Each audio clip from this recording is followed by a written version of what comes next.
సంజయ్కి పరిస్థితి కొంత అర్థమైంది. అక్కడ సమస్యలు దీర్ఘకాలంగా అపరిష్కృతంగా ఉన్నాయి. ప్రభుత్వానికి వారికి మధ్య వైరుధ్యం, ఘర్షణ నడుస్తుంది. గ్రామానికి ప్రభుత్వ వాహనాలు కొన్ని, అడపాదడపా పోలీసు వాహనాలు తప్ప ఏవీ రావు. ఆర్టీసీ డిపార్ట్మెంట్ గ్రామంలోకి బస్సులు నడపడం మానుకుంది. తమ నిరసనలో భాగంగా అప్పటికి 10 సార్లు ఆర్టీసీ బస్సులు తగలబెట్టడంతో అవి రావటం మానేశాయి. పనిచేయటానికి వచ్చే టీచర్లను నిర్బంధించడంతో పనిచేసేందుకు వచ్చేవారు ఎవరూ లేకపోవడంతో ప్రభుత్వం దిగిరాకపోగా గ్రామస్తులకు భయపడి పాఠశాల కూడా మూతపడింది. రెవెన్యూ, ఆరోగ్య సిబ్బంది కూడా రావటం దాదాపు మానుకున్నారు. ఓటర్ల జాబితాలో పేర్లు తప్ప అక్కడ ప్రగతి దరిదాపు అడుగంటింది. సంజయ్ అనుకున్నాడు, గ్రామానికి చేయవలసిన మరమ్మతులు చాలా ఉన్నాయి. అదే చెప్పాడు. దేవకి నవ్వి ఊరుకుంది. మా పోరాటం 20 ఏళ్ల నుండి సాగుతుంది బాబు. ఈ సమస్యలు అసలు సమస్య పరిష్కారం అయ్యేదాకా పరిష్కారం కావు, చెప్పింది వర్ధనమ్మ. చదువు లేకపోతే ఇక్కడి పిల్లల భవిష్యత్తు నాశనం అవుతుంది కదా అన్నాడు సంజయ్. ఇప్పటికే నాశనమైంది, కొత్తగా నాశనం అయ్యేదేముంది, నిర్వేదంగా అంది దేవకి. అందుకే చురుగ్గా ఉన్న పిల్లల్ని కష్టాలు పడైనా దూరంగా ఉన్న స్కూళ్లకు తీసుకెళ్లి చదివిస్తున్నాం, అంది వర్ధనమ్మ. అమ్మా, మనం బడి కోసం ప్రయత్నిద్దాం అన్నాడు సంజయ్. దేవకి అతడి వైపు తేరిపార చూస్తూ, చదువు మీద నీకంత ఆపేక్ష ఉంది కదా, మరి నువ్వెందుకు చదవలేదు అడిగింది. చదివించేవాళ్లు లేక చదవలేదమ్మా, మరి నాలా మరికొందరు తయారు కాకూడదు కదా, అబద్ధాన్ని అందంగా చెప్పాడు సంజయ్. రంగనాథుడు, నువ్వు వెళ్ళి ఆఫీసర్లను కలవండి, అంది దేవకి. వర్ధనమ్మ సంజయ్ని ప్రశంసాపూర్వకంగా చూసింది. సంజయ్ క్యాంపస్ విడిచిపోయినప్పటి నుండి ప్రశాంతంగా ఉంది, అంది రాజేశ్వరి. కొర చూసింది అపర్ణ. అతడంటే నీకెందుకు ఎంత కోపం ఉంచుకొస్తుంది, అంది సువర్చల. సంజయ్ గురించి మాట్లాడుకోవటం మనకు అవసరమా, నిలదీసింది సల్మాన. అతడి వల్లే కదా మన అర్పిత ఎంత డిస్టర్బ్ అయ్యింది, అంది సువర్చల. దీనిపైన నిజమైన ప్రేమ ఉంది కాబట్టే కదా క్యాంపస్ వదిలివెళ్ళాడు, అంది అపర్ణ. అవును, నిజంగానే ప్రిన్సిపల్ గారు సస్పెండ్ చేశాడని అనుకుంటున్నావా? అలా చేసే దమ్ము అతనుకుందా? సంజయ్ మినిస్టర్ కొడుకు, సస్పెండ్ చేస్తే ప్రిన్సిపల్ గాడిని, కరెస్పాండెంట్ గాడిని వాడబ్బా తుకడాలు చేస్తాడు, తనదైన శైలిలో అంది శకుంతల. అప్పటి వరకు సంభాషణ క్యాజువల్గా వింటున్న అర్పిత చురుగ్గా అపర్ణ కళ్ళలోకి చూసింది. నిజమే అన్నట్టు తలాడించింది అపర్ణ. అర్పిత ఒక నిమిషం ఆలోచనల్లో పడి, నా కోపం అతడి తండ్రి పైన తప్ప అతడిపైన కాదు, నా కోసం కెరీర్ పాడు చేసుకోవాల్సిన అవసరం లేదు, నిర్ద్వంద్వంగా అంది అర్పిత. మరేం చేద్దాం ఇప్పుడు, అడిగింది సువర్చల. ప్రిన్సిపల్ని కలిసి అతడి సస్పెండ్ని క్యాన్సిల్ చేయమని అడుగుదాం, అంది. సస్పెన్షన్ క్యాన్సిల్ అయితే క్యాంపస్కి వస్తాడు కదా, సందేహం వ్యక్తం చేసింది రాజేశ్వరి. రానివ్వు, అతడొస్తే ఇక్కడ భయపడే వాళ్ళెవరూ లేరు, దృఢంగా అంది అర్పిత. నీకేదో పిచ్చి పట్టిందే, నిస్పృహగా అంది సువర్చల. నువ్వు మొయ్, అంది శకుంతల. దానికి లేని అభ్యంతరం నీకెందుకే, అంది అపర్ణ. ఆడు నీ మాట విన్నందుకు తీసుకెళ్లి ఊళ్ళో బీభత్సం చేయించావుగా. సంజయ్ గాడి డాడీ పంపిన కమాండోలు దాని మావయ్యని ఇంకొక 5గురిని పొట్టలు పెట్టుకున్నారు. ఇప్పుడు సంజయ్ గాడి ప్రేమ ఇష్టం లేని వాడి అయ్యా అర్పితకు ప్రాణహాని తలబెట్టడని నమ్మకం ఏమిటి? అసలే వాడు ఖల్నాయకంట కదా, అంది రాజేశ్వరి. రాజేశ్వరి వైపు చురుగ్గా చూసింది అర్పిత. ఎవరు ఎంతకాలం బతకాలన్నది నిర్ణయించేది సంజయ్, అతని డాడీ కాదు, దేవుడు. ఎవరికి ఎంతకాలం బతకాలని రాసుంటే అంతకాలం బతుకుతాం, అంది అర్పిత. ఏటో నీ మెట్ట వేదాంతం, పెదవి విరిచింది సువర్చల. ఇక మీరేమీ మాట్లాడకండి, సాయంత్రం ప్రిన్సిపల్ని కలిసి సంజయ్ సస్పెన్షన్ రివోక్ చేయమని అడుగుదాం, అతడి ఫ్రెండ్స్ని కూడా రమ్మని చెప్పండి, అంది అర్పిత అపర్ణ వైపు చూస్తూ. అపర్ణ సరేనంది. అపర్ణ మెసేజ్ విని శర్మ కంగు తిన్నాడు. సంజయ్ తనకై తాను సస్పెండ్ అయిన విషయం అపర్ణకు చెప్పలేదు. అది లీక్ అయి అర్పితకు చేరుతుందని సంజయ్ వారికి హుకుం జారీ చేశాడు. ఈ విషయాన్ని ప్రిన్సిపల్ లక్ష్మీకాంతం నోరు జారితే తమ పరిస్థితి ఏమిటా అని కంగారు పడ్డారు. ఆఘ మేఘాల మీద అటెండర్ రామూర్తి లైన్లోకి తీసుకుని ఎటువంటి పరిస్థితుల్లో సంజయ్ తనకై తాను సస్పెండ్ అయినట్టు చెప్పవద్దని ప్రిన్సిపల్ని కోరమని చెప్పాడు. జంగిల్, పర్దేశ్, శర్మ, అహోబిళం చతుశ్చయంగా ప్రిన్సిపల్ ఛాంబర్ వద్దకు వెళ్లారు. అప్పటికే అర్పిత బ్యాచ్ అక్కడికి వచ్చి ఉంది. ఏంటి ఆలస్యం అడిగింది అప్పన్న. చీర కట్టడం ఆలస్యమైంది జోకాడు శర్మ. అర్పిత సహా సన్నగా నవ్వారు. నువ్వు ఫోజు కొట్టకు, కాస్త పొలైట్గా ఉండు బెదిరించింది సల్మానా పరదేశ్ను ఉద్దేశించి. ఇప్పటి నుంచే కమాండా అన్నాడు పరదేశ్. ఏం చేద్దాం, సంజయ్ గాడి ప్రేమ మన ప్రాణాలకొచ్చింది అన్నాడు అహోబిళం. అందుకే వీళ్ళ పాలబడ్డాం అన్నారు కోరస్గా పరదేశ్, శర్మ, రావులు. అంటే ఇప్పటికి కూడా హోల్ హార్టెడ్గా మమ్మల్ని నిలబట్టలేదా నిలదీసింది శకుంతల. ప్రేమిస్తున్నామమ్మా, ప్రేమిస్తున్నాను తల్లి, నమస్తే పెట్టాడు అహోబిళం. అలా దారికి రండి అంది శకుంతల వేలు చూపిస్తూ. సర్లే మీ సరాగాలాపండి, రామూర్తి వస్తున్నాడు అంది సువర్చల. సార్ మిమ్మల్ని రమ్మంటున్నాడమ్మా అన్నాడు రామ్మూర్తి. గదిలోకి అడుగుపెట్టగానే ప్రిన్సిపల్ కెప్టెన్ లక్ష్మీకాంతం తన బుర్ర వీసాలు సవరించుకుంటూ, what young stars, what is surprise, Pakistan India కలిసి వచ్చినట్లుంది, ఏంటి విషయం అడిగాడు. ఇప్పుడు వీళ్ళ ముగ్గురితో మంచి ఫ్రెండ్షిప్ ఉంది సార్ చెప్పాడు రామ్మూర్తి. మూర్తి, నీకు డ్యూటీ మీద కన్నా ఇటువంటి విషయాల మీద శ్రద్ధ ఎక్కువరా. కాలేజీలో డ్యూటీ మానేసి ఏదైనా లవర్స్ క్లబ్ పెట్టరాదు చీవాట్లేశాడు ప్రిన్సిపల్. రామ్మూర్తి మళ్ళీ మాట్లాడలేదు. వాట్ గైస్ చెప్పండి అన్నాడు. కొద్ది నిమిషాలు తటపటాయించారు. ఎట్టకేలకు అర్పిత గొంతు పెగుల్చుకుని చెప్పింది. సార్, సంజయ్ సస్పెన్షన్ రివోక్ చేయాలి సార్. కెప్టెన్కి వాళ్ళు వచ్చిన విషయం తెలిసినా తెలియనట్టు ఆశ్చర్యపోయి వాట్ అన్నాడు ఆశ్చర్యాన్ని నటిస్తూ. సంజయ్ సస్పెన్షన్ ఏదో చెప్పబోయింది. వాట్ నాన్ సెన్స్, తప్పు చేశాడు కాబట్టి శిక్ష విధించాం, రివోక్ చేయమని రికమెండ్ చేయడానికి మీరెవరు అడిగి తాను ఇలా నటిస్తున్నానన్నట్టు సైగ చేసి రామ్మూర్తిని అడిగాడు. రామ్మూర్తి సూపర్ సార్ అన్నట్టు చూశాడు. సార్, తన వల్ల అతడు క్యాంపస్కి రాకుండా కెరీర్ నష్టం చేసుకుంటున్నాడని బాధపడుతున్నాను సార్ చెప్పింది అప్పన్న. కెరీర్ నాశనం కావాలి కానివ్వండి, అతడి హర్మకొతడు పోతాడు కదా, మీకు వర్రీ ఏమిటి అడిగాడు కెప్టెన్. అతడు సస్పెండ్ కావటానికి తను కారణమేమోనని మా అర్పిత బాధపడుతుంది సార్ చెప్పింది సువర్చల. అతన్ని సస్పెండ్ చేసింది నీ కాజ్పై కాదమ్మా, మన రామ్మూర్తిపై చేసుకున్నాడని అన్నాడు ప్రిన్సిపల్. సార్, నేను విత్డ్రా చేసుకుంటా సార్ చెప్పాడు రామ్మూర్తి. రామ్మూర్తి ఇట్రామ్మా, కింద పెన్సిల్ పడింది ఇటివ్వు అన్నాడు. రామ్మూర్తి ప్రిన్సిపల్ దగ్గరగా వచ్చి వంగటంతో, ఒరేయ్ నీకు బుద్ధుందా, నేను సీను బిల్డప్ చేస్తుంటే నువ్వు ఎంటర్ అయిపోతున్నావు అన్నాడు. సారీ సార్ చెప్పాడు రామ్మూర్తి. ఓకే, మూర్తి విత్డ్రా చేసుకుంటున్నాడు కాబట్టి సస్పెక్ట్ రివోక్ చేయిస్తా, కానీ మళ్ళీ మీరు క్యాంపస్లో గొడవ పడకూడదు అన్నాడు ప్రిన్సిపల్. అలాగే సార్ అంది సల్మానా.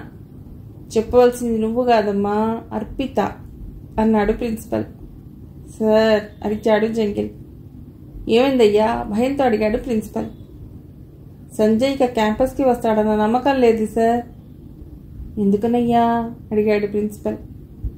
ఒకటి కాదు రెండు కాదు, ఎన్నో అవమానాలు జరిగాయి అతడికి, ఆ బాధ అతడిలో చాలా ఉంది చెప్పాడు అహోబిళం. బాబు, ఊహాగానాలాపి ఆయన ఎక్కడున్నాడో ఫోన్ చేయండి అన్నాడు రామ్మూర్తి. ప్రిన్సిపల్ అతన్ని ఇంటెలిజెంట్ అన్నట్లు చూశాడు. రామ్మూర్తి ఛాతీ గర్వంతో పొంగింది. నేను ఫోన్ చేస్తున్నా సార్ చెప్పాడు అహోబిళం.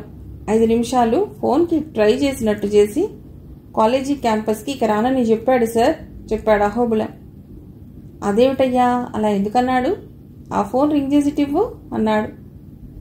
అహోబిళం ఫోన్ రింగ్ చేసినట్టు డూప్ నెంబర్ నొక్కి, సార్ మాట్లాడండి సార్ అన్నాడు. హలో హలో అన్నాడు ప్రిన్సిపల్. సిగ్నల్ ఉన్నట్టు లేదు సార్ అన్నాడు అహోబిళం. సిగ్నల్లా తొక్క, అసలు వాడు లైన్లో ఉంటాయి కదా లోగొంతుకుతో అన్నాడు జంగిల్. మళ్ళీ ట్రై చేయండి అయ్యా చెప్పాడు లక్ష్మీకాంతం. మళ్ళీ ట్రై చేయడానికి వాడికి ఒక ఫోన్ నెంబరు ఉంటే కదరా మగడా అనుకున్నాడు శర్మ. ఏదో గుర్తొచ్చిన వాడిలా చెప్పాడు జంగిల్. సార్, ఈరోజు మార్నింగ్ వాడు ఫోన్ చేసి ఎగ్జామ్స్ కూడా రాయనని, కాలేజీ వైపు కూడా ఇక రానని చెప్పాడు సార్. అర్పిత తీవ్రంగా అతడి వైపు చూసింది. అంటే పరీక్షలు ఎగ్గొట్టడం అతడికి ఒక్కడికే తెలుసా, మాకు చేత కాదా, నా వల్లే పరీక్షలు రాయలేదని భవిష్యత్తులో నన్ను ఈ విధంగా సాధించడం అతడి లక్ష్యమా, మోసాలు చేయడం అతడి వంశ లక్షణం, ఇచ్చిన మాట నిలబెట్టుకోవటం, మాటకు కట్టుబడి ఉండడం మా వంశ లక్షణం చెప్పండి మీ ఫ్రెండ్కి, అతడు ఎగ్జామ్స్ రాయకపోతే నేను రాయను. సారీ సార్ విసురుగా చెప్పి బయటకు నడిచింది అర్పిత. రాజేశ్వరికి సువర్చలకు ఏమీ అర్థం కాలేదు. దీనికి ఏమైనా మెంటలా, వాడు పరీక్ష రాయకపోతే దీనికెందుకు అంది సువర్చల రాజేశ్వరితో. గట్టిగా మాట్లాడికే తల్లి, అది మొండి హఠం అంది అపర్ణ. రాజేశ్వరి అనుమానంగా అర్పిత వైపు చూసింది. 2 రోజుల నుంచి సంజయ్ ఫోన్ కోసం ఎదురు చూస్తుంది అతడి మిత్ర బృందం. 2 రోజుల్లో సంజయ్ చాలా పురోగతి సాధించాడు. రంగనాథుడిని తీసుకుని మండల విద్యాధికారిని కలిసి విజ్ఞప్తి పత్రం ఇచ్చాడు.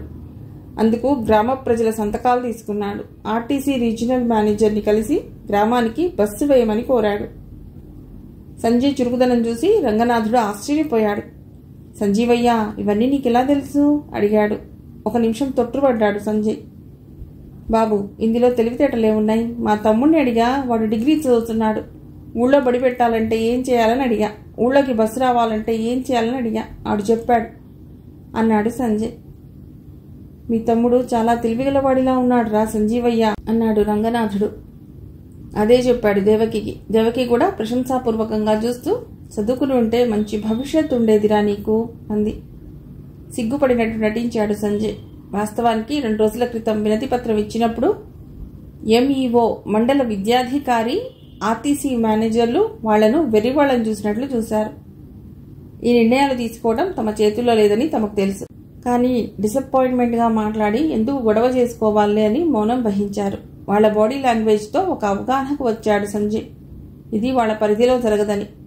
బాబు, మా తమ్ముడి స్నేహితుడున్నాడు, వాణ్ణి కలిసి వస్తా, మీరు పదండి అని చెప్పి రంగనాథుడి జీప్ దిగి నేరుగా తండ్రి పేషీకి ఫోన్ చేశాడు. అవతల పిఏ ఆనందరావు ఫోన్ తీసుకున్నాడు. తానెవరో చెప్పకుండా మినిస్టర్ పిఎస్ గారికి కలపమని చెప్పాడు. ఎందుకు అని అడగాలనుకున్నా అతడి గొంతులోని కమాండ్ విని మారు మాట్లాడకుండా పిఎస్ని కలిపాడు. భానుప్రకాష్, సంజయ్ తండ్రి చక్రధర్కి బాల్య స్నేహితుడు కూడా. తమ ఫ్యామిలీ ఫ్రెండ్గా ఉన్న పిఎస్ భానుప్రకాష్ వచ్చాడు. అంకుల్, నేను సంజయ్ని. భానుప్రకాష్ ఆనందంతో అరవబోయాడు. సంజయ్, నువ్విప్పుడు ఎక్కడున్నావు? ఫ్యామిలీ అంతా నీ గురించి వరీ అవుతోంది. అంకుల్, నేను క్షేమ సమాచారం చెప్పడానికి ఫోన్ చేయలేదు. చెప్పు సంజయ్, నీకేమైనా డబ్బు కావాలా? డబ్బు అక్కర్లేదు అంకుల్, నాకు మీ నుండి సాయం కావాలి. చెప్పు సంజయ్ ఆతృతగా అడిగాడు. నాకు ఒక గ్రామానికి ప్రాథమిక పాఠశాల, ఆర్టీసీ బస్ మంజూరు చేయించాలి అడిగాడు. ఇంతే కదా, చెప్పు, గ్రామం, మండలం డీటెయిల్స్ ఇవ్వు అడిగాడు ఉత్సాహంగా భానుప్రకాష్. గ్రామం దేవరకొండ, మండలం పులిపర్రు, జిల్లా. అవతల చప్పుడు వినబడలేదు. అంకుల్ వింటున్నారా? 1 నిమిషం తొట్టుపడ్డాడు ప్రకాష్. సంజయ్, నువ్వు పులినోట్లో తలబెట్టి ఆడుకుంటున్నావా? ఆ గ్రామాన్ని మీ నాన్న మర్చిపోయి 20 ఏళ్ళు అవుతుంది. నీకేమైనా మతి భ్రమించిందా? మొన్ననే కదా చావు తప్పి కన్నులట్టబోయొచ్చావు. ప్రకాష్ ఏదో చెప్పబోయాడు. 20 ఏళ్లుగా పేరుకుపోయిన పాపాల్ని కడుక్కుంటున్నాను అంకుల్. ఆయన రక్తంగా ఇది నా బాధ్యత. మీరు సాయం చేస్తారా చెయ్యరా అది చెప్పండి. ఒకసారి మీ నాన్నతో మాట్లాడి.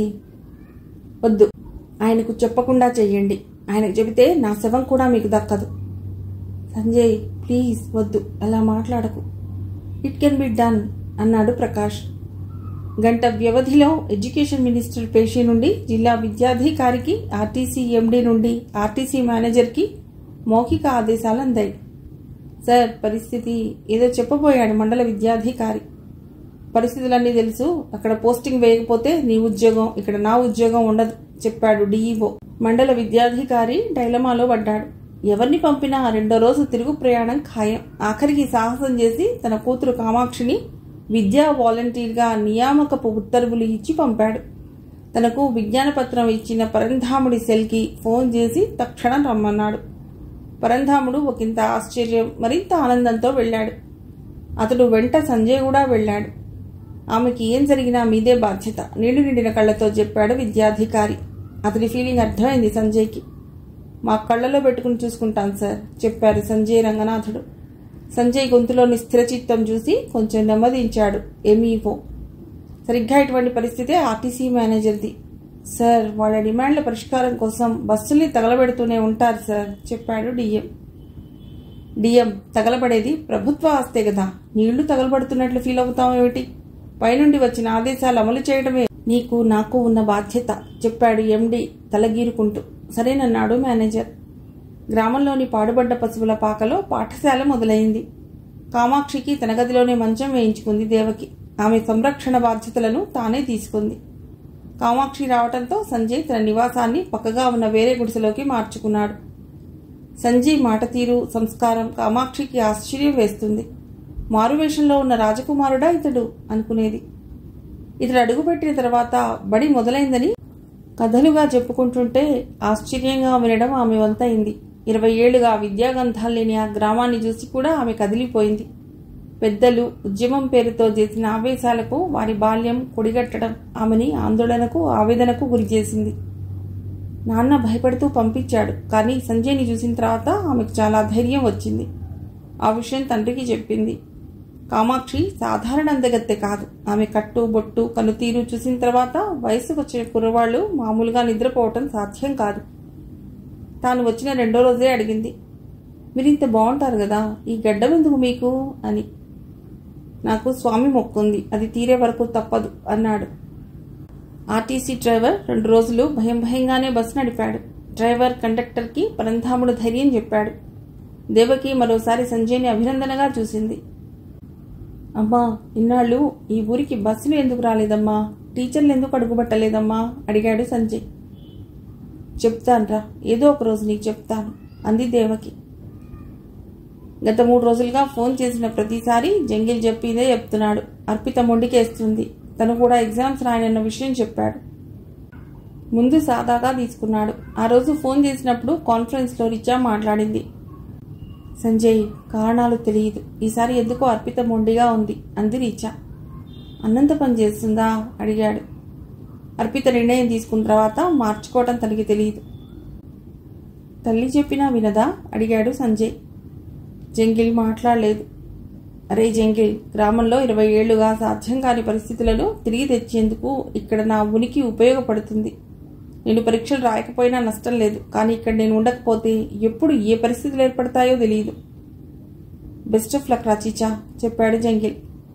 జంగిల్ ఫోన్ కట్ అయిన తర్వాత ఆలోచనలో పడ్డాడు సంజయ్. అర్పిత ఎందుకు ముందుకేస్తుందో అతడికి అర్థం కాలేదు.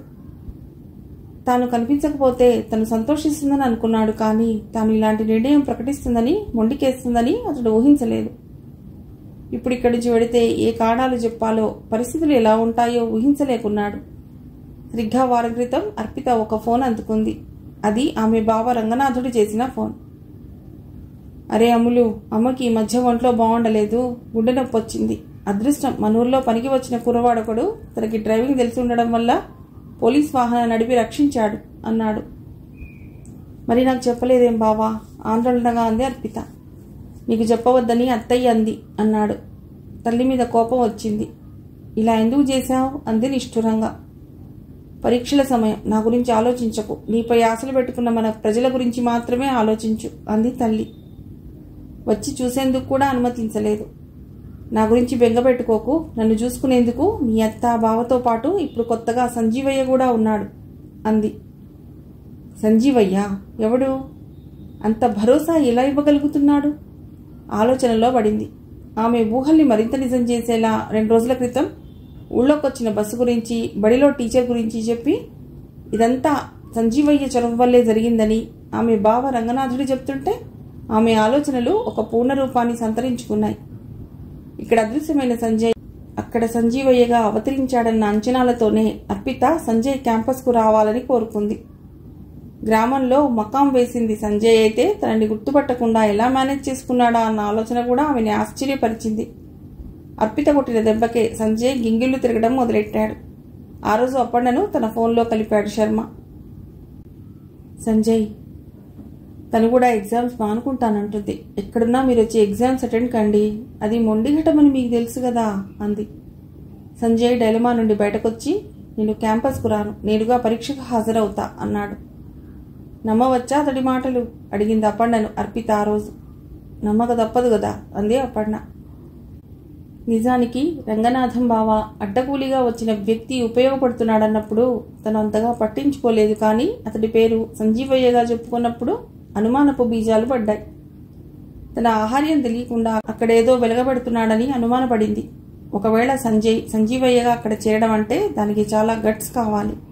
అన్నిటికన్నా హంసతూలికా తల్పం మీద నిద్రపోయిన సంజయ్ కటిక నేల మీద పడుకోవలసి రావటం, కూలీగా వెళ్లి మట్టి పని చేయటం, గొడ్ల చావిట్లో చేరి పేడ వగేరా ఎత్తవలసి రావటం ఎలా సాధ్యమవుతుంది ఇతడికి అనిపించింది.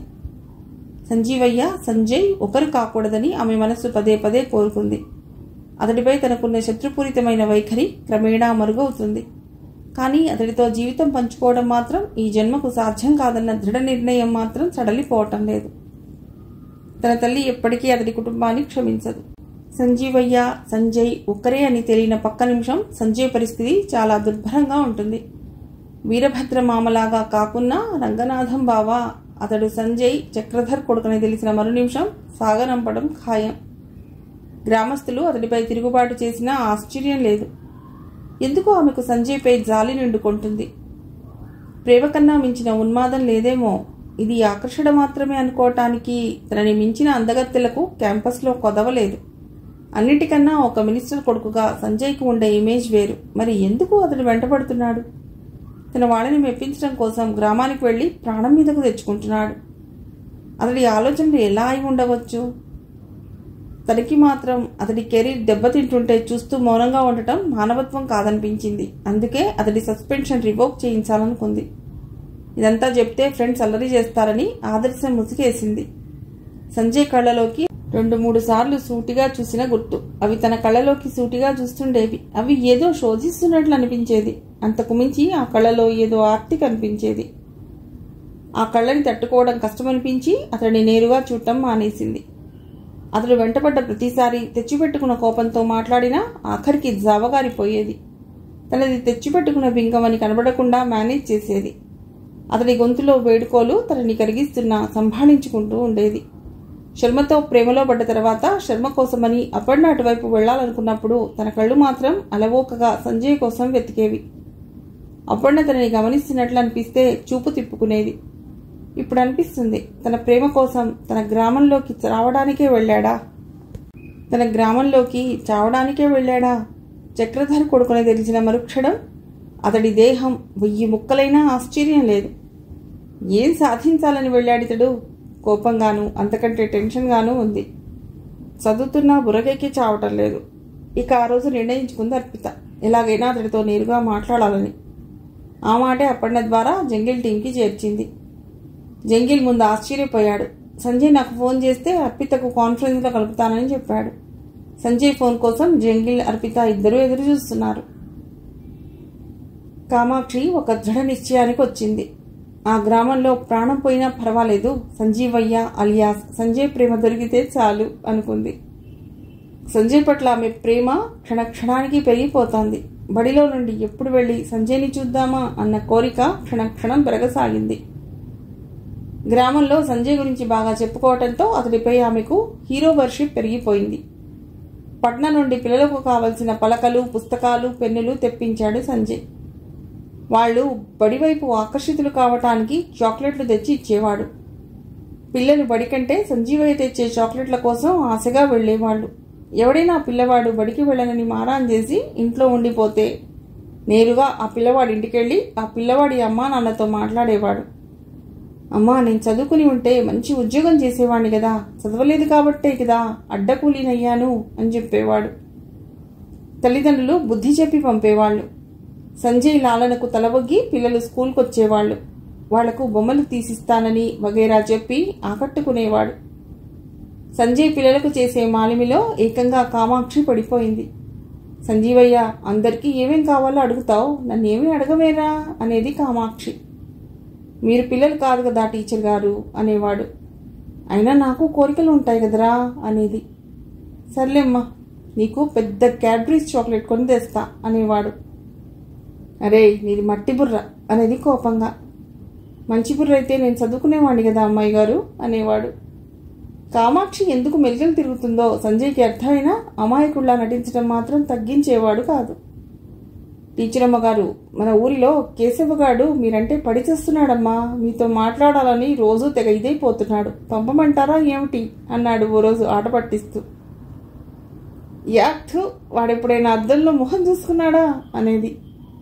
కేశవుడితో అన్నాడు ఓ రోజు సంజయ్. అన్నా, నిన్ను టీచర్ అమ్మ మొన్న అడిగింది. కేశవ్ మెలికలు తిరిగిపోయేవాడు. ఆమె నన్ను సైట్ కొట్టడం మాని పాఠాలు పిల్లగాళ్ళకి బాగా చెప్పమను అనేవాడు బింకంగా. అలాగే అన్నా చెప్పేవాడు సంజయ్. మరో గంట వ్యవధిలో కామాక్షి ముందు వాలేవాడు Keshav. Any help? What you madam? వచ్చిరాని ఇంగ్లీష్తో అడిగేవాడు. కామాక్షి వాంతి వస్తున్నట్లు మొహం చిట్లించి నో థ్యాంక్స్ చెప్పేది. మీ పాఠాలు బాగా పిల్లలకు చెప్తున్నారని ఊళ్ళో అనుకుంటున్నారు మేడం. థ్యాంక్స్ అంది కామాక్షి. కేశవ్ వెళ్లకుండా అక్కడే నిలబడితే మీరు వెళ్ళండి, పిల్లలకు పాఠాలు చెప్పుకోవాలి అనేది. సరేనని విధి లేక వెళ్ళేవాడు భారంగా. ఆ రోజు కేశవ్ వెళ్ళగానే ఒక పిల్లగాడు అడిగాడు, టీచర్ కేశవ్ రాగానే వెంటనే పంపిస్తారు, సంజీవయ్య వెళతానంటుంటే ఉండమంటూ ఉంటారు, ఎందుకు టీచర్? అరే, నీకు సంజీవయ్య ఇష్టమా కేశవ్ ఇష్టమా అడిగింది. సంజీవయ్య టీచర్ అన్నాడు వాడు. ఎందుకని? చాక్లెట్లు ఇస్తాడని. నేను అంతేరా, వాడు మనసుని చాక్లెట్ కోసం ఎదురు చూస్తున్నాను. ఏమో, ఏమీ అర్థం కావటం లేదు టీచర్. సర్లే, ముందు ఎక్కాలు సక్రమంగా ఏడు, అన్నీ అర్థం అవుతాయి అంది వాడి తలపై ఒక్కడిస్తూ. జంగిల్ అర్పితను కాన్ఫరెన్స్ కాల్లో సంజయ్తో కలిపాడు. సంజయ్, నువ్వెక్కడున్నావో ఏంటో అన్నీ నాకు తెలుసు. ముందు నువ్వు వచ్చి ఎగ్జామ్స్ రాసుకో. నా వల్ల ఎవరూ నష్టపోవడం నాకు ఇష్టం ఉండదు. పేరెంట్స్ అంటే నీకు రెస్పెక్ట్ లేకపోవచ్చు. నేను మీ నాన్న గురించి చెప్పటం లేదు, మీ అమ్మ గురించి ఆలోచించు. నువ్వు ఎగ్జామ్స్ రాయకపోతే ఆమె ఎంత బాధపడుతుందో అర్థం చేసుకో. అన్నింటికన్నా నువ్వు నన్ను ప్రేమించేది నిజమైతే ముందు వచ్చి ఎగ్జామ్స్ రాసుకో. షాక్ అయ్యాడు సంజయ్. తన ఉనికి తెలుసుకుందా? ప్రేమ గురించి మాట్లాడుతుంది, తను పాజిటివ్గా మారుతుందా? అయినా ఆ గొంతులో రిక్వెస్ట్ కన్నా కమాండే కనిపిస్తుంది. తనపై తనకున్న కమాండ్ ఏమిటి? ఆలోచనలో పడ్డాడు సంజయ్. ఏంటి బాబు అంత సుదీర్ఘంగా ఆలోచిస్తున్నావు అడిగింది వర్ధనమ్మ. ఈ లోకంలోకి వచ్చి ఏం లేదు అన్నాడు. దళనేత అమర్ అన్న మాటలు పదే పదే గుర్తుకొస్తున్నాయి రంగనాథుడికి. ఆ రోజు అమర్ నుండి వచ్చిన సమాచారం మేరకు వెళ్ళాడు. రంగనాథం, మీ నాన్న వీరభద్రుడికి నేరుగా మాతో సంబంధాలుండేవి. నరసింహుణ్ణి వీరభద్రుడిని పోగొట్టుకున్న పల్లె రంగనాథుడిని పోగొట్టుకునేందుకు సిద్ధంగా లేదని మేం ఒత్తిడి తేలేదు. కానీ ఇటీవల జరిగిన 2 పరిణామాలు మమ్మల్ని ఆలోచనలో పడవేశాయి. ఇన్ఫర్మేషన్ డీకోడ్ చేశాం. మన పల్లెలోకి ఒక అపరిచితుడు వచ్చాడన్న సమాచారం వచ్చింది. అడ్డకూలీగా వచ్చిన వారెవరా అని పరిశోధిస్తుంటే 20 ఏళ్లుగా రాని టీచర్ బస్సు వచ్చిందని తెలిసింది. మళ్లీ సమాచారం సేకరించా. మినిస్టర్ చక్రధర్ పేషీ నుండి వచ్చిన ఆదేశాలను కాదనలేక అధికారులు ఆ 2 సౌకర్యాలు కల్పించారు. ఇది మినిస్టర్కి కూడా తెలియకుండా జరిగింది. మినిస్టర్ పిఎస్ భానుప్రకాష్ మినిస్టర్ పేరుతో చేసిన ఒత్తిడి వల్లే ఇది సాధ్యమైంది. అదెలా చెప్పగలుగుతున్నానంటే మినిస్టర్ తన కొడుకు జాడ తెలియక అల్లాడుతున్నాడు.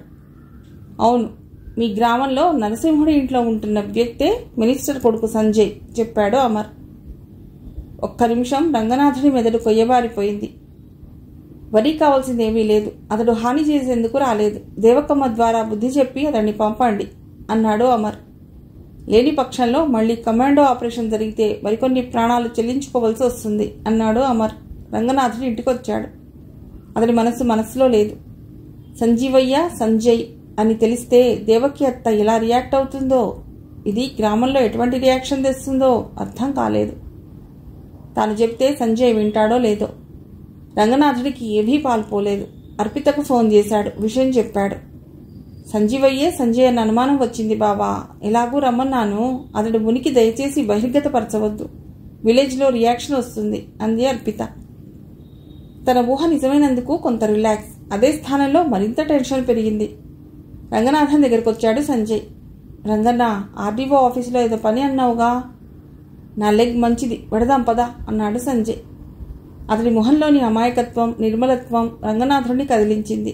అన్నిటికీ మించి మినిస్టర్ కొడుకుగా ఉండి తన అత్త ఇంట్లో పనివాడిగా ఉండటం, అడ్డకూలిగా రోడ్డు పక్కన పడుకోవటం అతడికి అంతా కలలా ఉంది. చెప్పన్నా, ఎప్పుడు వెళదాం? ఒత్తిడి చేశాడు సంజయ్. సంజీవయ్య ఒంట్లో బాగలేదు, రేపు పెడదాంలే అన్నాడు. విష్ణు తీవ్రమైన మనోవ్యధకు లోనయ్యాడు. అతడికి రాజేశ్వరి వ్యవహార శైలి ఏమీ అర్థం కావటం లేదు. తన చుట్టూ తిరిగింది. తనకంటే పాకెట్ మనీ ఎక్కువ అవినాష్తో పరిచయం కాగానే తనని తప్పించుకు తిరుగుతుంది. తన ఫోన్ నెంబర్ పడిన వెంటనే సెల్ ఫోన్ స్విచ్ ఆఫ్ చేస్తుంది. ఎట్టకేలకు లైబ్రరీలో పట్టాడు రాజేశ్వరిని. ఎందుకు నన్ను నిర్లక్ష్యం చేస్తున్నావు అడిగాడు. నేనేం చేయడం లేదే అంది రాజేశ్వరి. నా ఫోన్ లిఫ్ట్ చేయటం లేదు నిష్ఠూరంగా అన్నాడు విష్ణు. అదా, ఎగ్జామ్స్ దగ్గర పడుతున్నాయి కదా, అందుకే ఫోన్ యూజ్ చేయటం లేదు అంది. మరి నేను పిలిచిన దగ్గర రావటం లేదు అడిగాడు. చెప్పా కదా, టైం లేదు, పైగా ఎగ్జామ్స్. మరి అవినాష్ గాడితో ఐమాక్స్ థియేటర్కి వెళ్ళటానికి టైం దొరికిందా? దొరికిపోయాననుకుంది రాజేశ్వరి. అదా, అవినాష్ బర్త్డే అంట, బలవంతం చేయటంతో కాదనలేకపోయాను అంది. బర్త్డే అయితే నేనొక్కదాన్నే తీసుకువెళ్ళాడా అడిగాడు. ఎవరికి ఇష్టమైతే వాళ్ళని తీసుకెడతారు, దాన్ని నేను ఎలా చెప్పగలను అంది. ఎవరు పిలిచినా పెడతావా నిలదీశాడు. అతడు ఫ్రెండ్గా పిలిచాడు చెప్పింది. మరి నేనెవరిని? ఫ్రెండ్వి. అంతేనా, ఇంకేమీ కానా? ఎస్, ఫ్రెండ్వి. మరైతే నేను కిస్ చేస్తే ఎందుకు సైలెంట్గా ఉన్నావు? నేను డిసప్పాయింట్మెంట్ చేయడం ఇష్టం లేక. మరి ఫ్రెండ్కి ముద్దిస్తావా? So what? మరి మొగుడికేమిస్తావు? హృదయం ఇస్తావా? రాజేశ్వరి టక్కున కోపంతో, హృదయం ఇస్తాను, దేహాన్ని ఇస్తాను, అన్నీ ఇస్తాను, నన్ ఆఫ్ యువర్ బిజినెస్ అంది. ఒకరితో ఫ్రెండ్షిప్, మరొకరితో పెళ్లి, సిగ్గేయటం లేదు జుగుప్సగా అన్నాడు. ఏ, మీ మగవాళ్ళు మాత్రం ఫ్రెండ్నే పెళ్లి చేసుకుంటున్నారా? ప్రియురాలతోనే సంబంధాలు పెట్టుకుంటున్నారా? అడ్డమైన గడ్డి కరవడం లేదా? ఇలా మాట్లాడేందుకు సిగ్గేయటం లేదు కోపంగా అన్నాడు విష్ణు. కాదంటే సంజయ్ గాడికి మళ్ళీ క్యాంపస్ వదిలి వెళ్ళాలి తప్ప ఇలా పిశాచిలా వెంటపడకూడదు. అర్పిత సంజయ్ చుట్టూ తిరగలేదు, సినిమాలు షికార్లు వెళ్ళలేదు. ఒక ఫ్రెండ్గానే వచ్చాను, ఫ్రెండ్గానే కటిఫ్ చెప్తున్నాను. ఇందులో సిగ్గుపడేందుకేముంది? ఫ్రెండ్షిప్ చాలా మందితో చేస్తాం, కమిట్మెంట్ కొద్ది మందితోనే అవుతాం, సెటిల్మెంట్ ఒక్కరితోనే ఉంటుంది. ఆ ఒక్కరు మాత్రం నిస్సందేహంగా నువ్వు కాదు చెప్పింది. నేను సంజయ్లాగా పారిపోను, నీ అంతూ చూస్తాను. సంజయ్ గాడు మాతో పెట్టుకుని శంకరగిరి మాన్యాలు పట్టాడు, నువ్వేం చేస్తావు నిర్లక్ష్యంగా అంది రాజేశ్వరి. వాడు సాఫ్ట్, నేను హార్డ్, అయినా వాడు తలుచుకుని ఉంటే మీ అంతూ చూసేవాడు. చాలా మందిని చూశానులే, కానీ విష్ణుగాడిని చూడలేదు. వాళ్ళ కోపాన్ని కసిని చూడలేదు. ఎక్కడైనా సినిమా ఛాన్స్ వస్తే చూసుకో, అవార్డు వస్తుంది నిర్లక్ష్యంగా అంది రాజేశ్వరి. విష్ణు బుసలు కొడుతూ వెళ్ళాడు. రే చిచా, విష్ణుగాడు మన అర్పిత ఫ్రెండ్ రాజేశ్వరి పైన కక్ష కట్టాట, యాసిడ్ కోసం తిరుగుతున్నట్ట చెప్పాడు జంగిల్. ఓ గాడ్, నిజమా అన్నాడు సంజయ్. అవును అన్నాడు జంగిల్. ముందు వాడెక్కడున్నాడో ట్రేస్ చేయండి, రేపు మార్నింగ్ కల్లా సిటీలో ఉంటాను. రాజేశ్వరికి ఏమైనా అయితే అర్పిత తట్టుకోలేదు అన్నాడు సంజయ్. ఒరేయ్, నీ ప్రేమ తగలయ్యా, ముందు దాని మొహాన పోయాలి.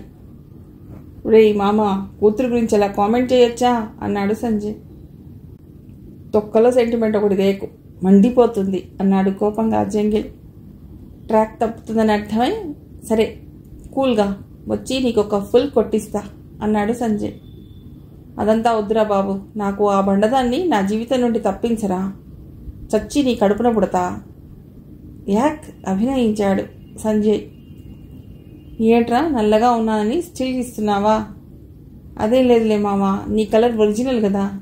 అలా రా దారికి, ఇది ఒరిజినల్ ఇండియన్స్ రంగు, మీరు క్రాస్ బ్రీడ్. సర్లే, అత్తను నిర్లక్ష్యం చేయకు. నిర్లక్ష్యం ఎక్కడ్రా బాబు, ఉదయాన్నే దిగిపోతుంది అన్నాడు జంగిల్. రే చంపుతాను, ఇప్పటికే దానికి 2 సార్లు అబార్షన్ చేయించావు, అప్పుడు బండదని అనిపించలేదా అమ్మా? అది వేరు కదా చిచ్చా. వేరు లేదు, కాండం లేదు, ఈ జన్మకి మా అత్త రిచాతో అడ్జస్ట్ కావాల్సిందే చెప్పాడు సంజయ్ నిష్కర్షగా. తప్పదు కదా, నువ్వు త్వరగా వచ్చి జాబ్, ఆ విష్ణుగాడు స్పీడ్ అవ్వగలడు చెప్పాడు జంగిల్. ఆ రోజు సాయంత్రమే విష్ణుని లిఫ్ట్ చేసింది జంగిల్ బ్యాచ్. విష్ణుని గదిలో కట్టేశారు. ఎందుకురా నన్ను కట్టేశారు కోపంగా అడిగాడు విష్ణు. నీకు పెళ్లి చేద్దామని అన్నాడు జంగిల్. వెటకారమా? లేదు, గొడ్డుకారం. 1 గంట ఆగు, మా సంజయ్ గాడు వస్తాడు, ట్రీట్మెంట్ మొదలెడతాడు అన్నాడు జంగిల్. సంజయ్ గాడా? పెద్ద జోకు. వాడు అర్పిత దెబ్బకి బూరదిలి నెల దాటింది. పిరికిగొడ్డు వాడొచ్చి ఏందిరా నన్ను చేసేది అన్నాడు విష్ణు.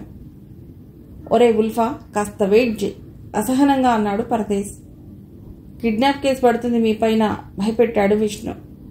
మర్డర్ కేసు పడినా భయపడేది లేదు చెప్పాడు అహోబిలం. మీకు ఇదేం రోగం రా?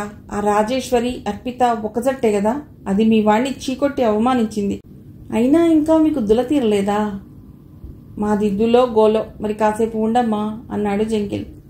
మరో 5 నిమిషాల వ్యవధిలో సంజయ్ వచ్చాడు. వస్తూ అతడితో పాటు ఒక అమ్మాయి వచ్చింది. ఆ పిల్లని చూస్తేనే విష్ణు షాక్ అయ్యాడు. నువ్వెందుకొచ్చావు? కోపంగా అన్నాడు. ఆ అమ్మాయి సంజయ్ వైపు చూసింది. కూల్ బేబీ కూల్, నీకు లోకరీతి తెలియాలని ఈమెను తెచ్చాను చెప్పాడు సంజయ్. నా చెల్లిని కూడా కిడ్నాప్ చేశారా? లేదన్నయ్య, నేనే వచ్చాను. నీకేం రోగమే? కోపంగా అరిచాడు విష్ణు. రోగం కాదురా, భోగం. నీ చెల్లాయి కూడా భోగవంతమైన జీవితం కోసం వెంపర్లాడుతోంది అన్నాడు శర్మ అప్పుడే లోపలికి వస్తూ. నువ్వొక్కడివే మిగిలావనుకున్నా, నువ్వు వచ్చావా అన్నాడు విష్ణు. అసలు వ్యక్తిని తెచ్చా చూడు, తన వెంట తెచ్చిన యువకుడిని చూపాడు శర్మ. ఈ క్యారెక్టర్ ఎవరు? మళ్ళీ కోపంగా అరిచాడు విష్ణు.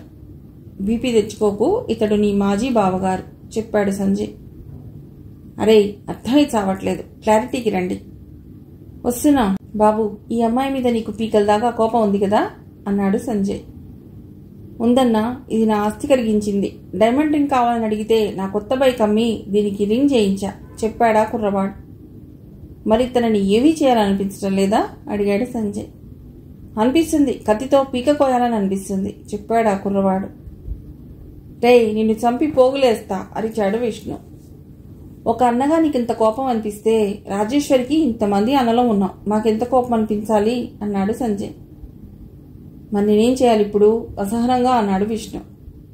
చెల్లాయిని తీసుకుని క్షేమంగా ఇంటికి వెళ్ళాలి అన్నాడు సంజయ్. పనికి మాలిన దానా, నీ వల్ల నేను కక్ష తీర్చుకునే అవకాశం మిస్ అవుతుంది. ఏం మిస్ కావాల్సిన అవసరం లేదు. ఇదిగో యాసిడ్ బాటిల్, అదిగో రాజేశ్వరి, నీకో బాటిల్, నీ చెల్లాయి మాజీ ప్రియుడికో బాటిల్. ఎంచక్కా మీరు వసంతాలు చల్లుకున్నట్లు చల్లుకోండి అన్నాడు సంజయ్ 2 సీసాలు చెరొకటిస్తూ. బిత్తరపోయి చూశాడు విష్ణు. కొద్ది నిమిషాలు ఏమీ మాట్లాడలేదు. తర్వాత కోపంగా, వసే ఇంటికి బయలుదేరి చావు అన్నాడు విష్ణు తన చెల్లిని చూస్తూ. అప్పటికే విష్ణు కట్లు విప్పి ఉన్నాయి. 1 మినిట్ అన్నాడు సంజయ్. విష్ణు ఆగాడు. బ్రదర్, మీరు మా విష్ణు సిస్టర్ కోసం ఎంత ఖర్చు పెట్టారు? 1,00,000కు పైగా పెట్టాను సార్ అన్నాడు అతడు. ఓకే, ఆ 1,00,000 రూపాయలు ఇస్తున్నా. పాప, అతడి కాళ్ళకు దండం పెట్టమ్మా చెప్పాడు సంజయ్. పర్వాలేదులేండి సార్ మొహమాట పడ్డాడు అతడు. ఆ అమ్మాయి చప్పున వంగి దండం పెట్టింది.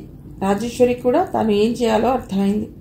చప్పున వంగింది. విష్ణు వెనక్కి జరిగాడు. సిగ్గుతో అతడి తల వాలిపోయింది. వద్దు వద్దు అన్నాడు. సారీ విష్ణు అంటూ అతడికి కూడా 1,00,000 రూపాయలు ఇవ్వబోయాడు సంజయ్. తిరస్కరించి సంజయ్ని కౌగిలించుకున్నాడు విష్ణు.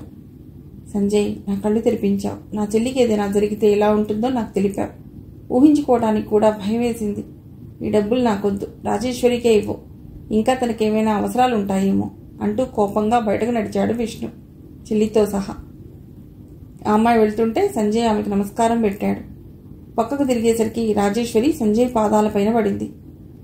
సంజయ్, నీ ఔన్నత్యం అర్థం చేసుకోలేక ఎన్నోసార్లు తులనాడాను. నా కళ్ళు తెరిపించావు, విష్ణు నుండి కాపాడావు చెప్పింది. రాజీ, డోంట్ ఎమోషనల్. నువ్వు అర్పిత స్నేహితురాలివి, అంటే మాకు స్నేహితురాలివే. ఫ్రెండ్స్ మధ్య ఇటువంటివి అవసరమా? నువ్వు రియలైజ్ అయితే చాలు అన్నాడు. రాజేశ్వరి ఏదో చెప్పబోయింది. విచా, రాజీ ఇక్కడే ఉంటే ఇంకా ఎమోషనల్ అవుతుంది, తను తీసుకువెళ్ళు అన్నాడు. రాజేశ్వరి కళ్ళతోనే చూస్తూ వెళ్ళిపోయింది. ఆ గదిలో విష్ణు చెల్లెల లవర్ సంజయ్ మిత్ర బృందం మిగిలింది. సార్, పైసలు తనకిచ్చిన డబ్బులు ఇవ్వబోయాడు. సారీ ఫ్రెండ్, ఇవి జరగబోయే మీ పెళ్లికి మా గిఫ్ట్ అనుకోండి అన్నాడు సంజయ్. జంగిల్ జుట్టు పీక్కున్నాడు. ఇదంతా ఏంది అల్లుడు? ఏమీ అర్థం కావటం లేదు అన్నాడు.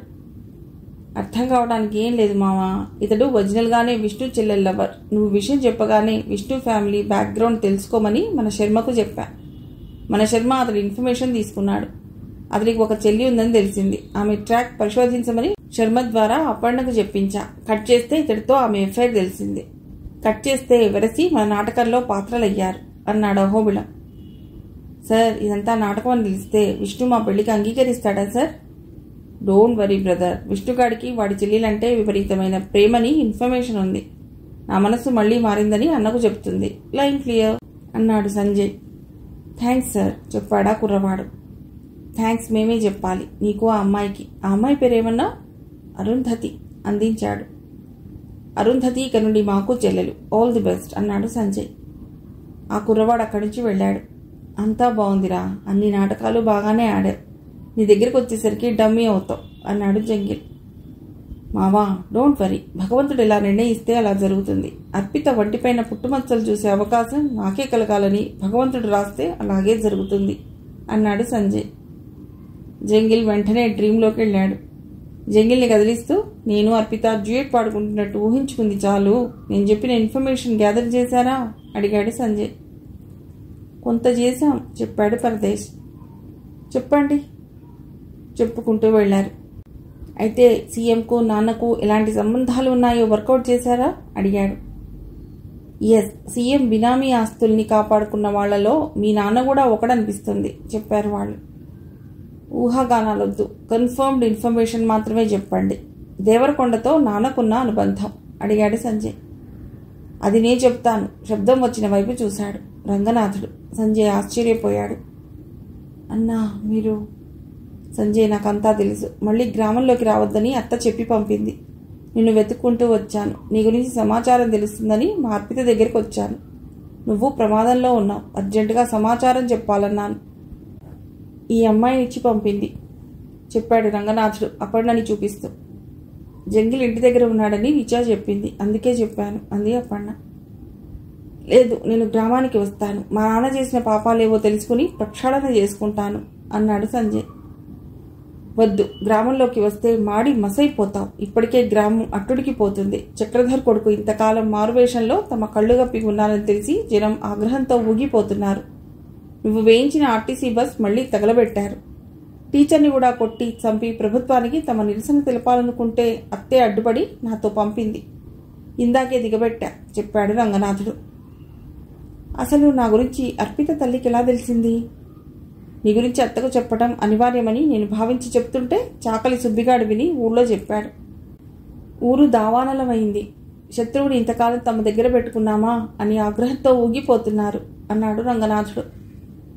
అసలు మా నాన్న చేసిన తప్పేమిటి? నేను చెప్తాను లోనికి వచ్చాడా మర్నాథ్ దళపతి. ఎస్, నేను చెప్తాను. మిగిలిన కథ తర్వాతి భాగంలో.